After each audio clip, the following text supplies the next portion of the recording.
And we're back with No Followers Podcast. Sitting next to me is T, and today we have producer Robert, who's going to talk to us about some of the messages we get. Welcome, producer Robert. Thank you for having me. So just to start off with, one of the first and most popular DMs we get is, what is First Strike Incubator? First Strike Incubator is a 6-week intensive business incubator that helps people with hard good products tackle both branding, product market fit, and prototyping design in one spot. So it's bringing together your designing, your prototyping all into one 6-week course. And it's also going through the research piece that most people do really poorly. Taking the I think out of every conversation. You can say anything you want to us in an incubator, you just got to prove it. And we have to do the same thing to you, and that's why we focus on research and so forth. Another common DM is, why are you two working together? I mean, we started working together just naturally, just from, our interactions together and the fact that we had very common complaints and gripes about some things that we saw companies and businesses go through, and shared experiences and common experiences. And so we decided to just do something about it and do our own incubator that was run by people that have walked the walk, that have lived the life and walked down the path of what an entrepreneur and a solopreneur and someone trying to bring a product to market does. And to add to that is... I didn't even answer it.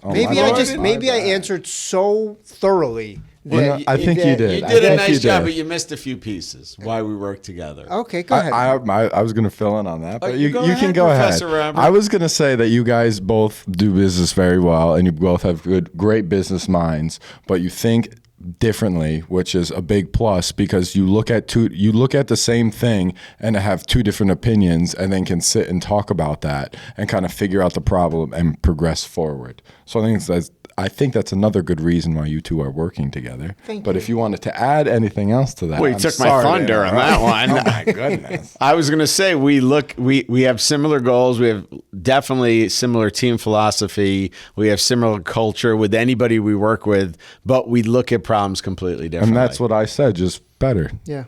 Yeah, you Summed did better. it up. Yeah. Third most common DM is, who should apply to the incubator?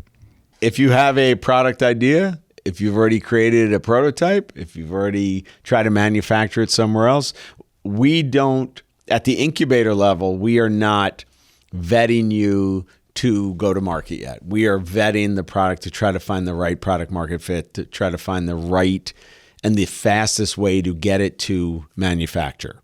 So it doesn't matter, actually, anybody, but it has to be a hard good. We are only focused on building things in this country. This is one that T partially answered, but how long is the incubator and what's the format? I believe you said it's 6 weeks long, but if you want to go over the format again. Sure. So it is 6 weeks long.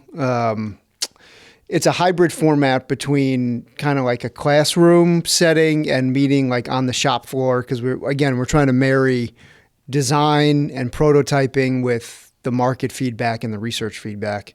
We are open to virtual cohorts, so we can do online cohorts. The big thing for us is that we take rolling applications, so it's not like a finite application period. And one of the main things for that is that we try to find people to put in your cohort with you that you can get some sort of learning outcome from. So maybe you're in the same industry, maybe you have products that can complement each other, you can work together, maybe you can form a working relationship with someone in the cohort to both push your products together forward. So that's kind of what the format is. We meet once a week as a group, and we kind of go over everything. We give you assignments, if you want to call it that you should be working on for next week. The point of those deliverables is to then give us grounds to talk about, to figure out what your game plan is to move forward. But the other part of that is our team's working on other things to make sure that we're finding the right information. Yeah. Or to compare, right? Yeah.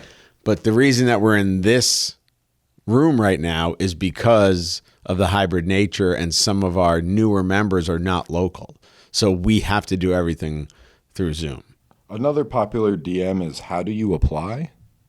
You just go to the website. Go to the website, dog. It's right here. Look at that button. It says apply now. Yeah, apply now. Here's a better question. What's the number? About time you found one. I'm sorry. What's the number one mistake you've seen most product developers make? I mean, I got one right off the top of my head. May I?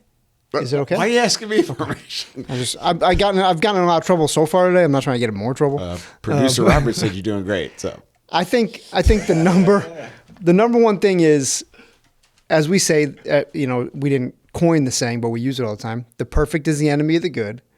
And I think one of the big things people do, and as we know as product inventors, your product becomes like your baby.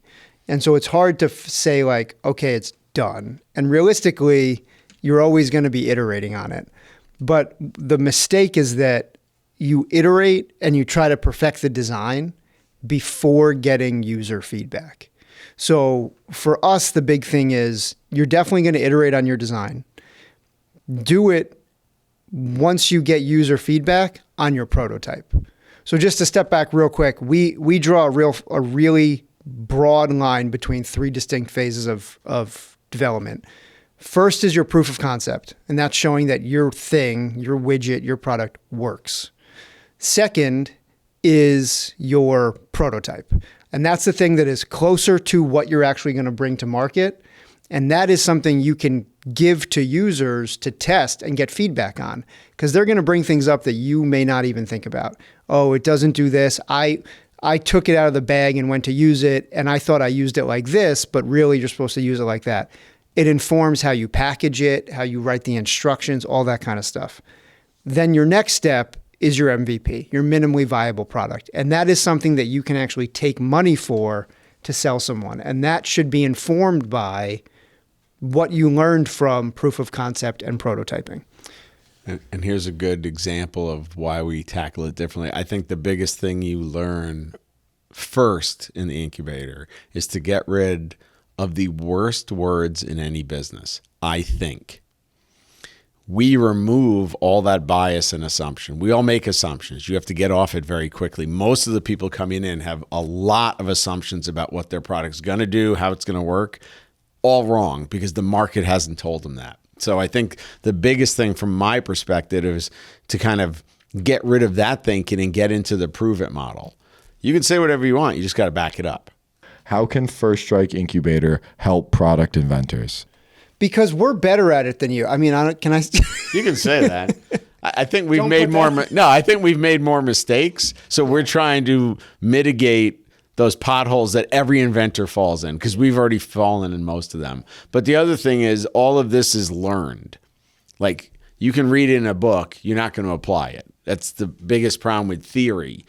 Until you've done it and literally put the pieces together and then went to market and had nobody listen, like this podcast, you don't really understand. Yeah. Well, I mean, I'll use a real life example because again, because we live it, we're not going to ask you to do something we haven't done.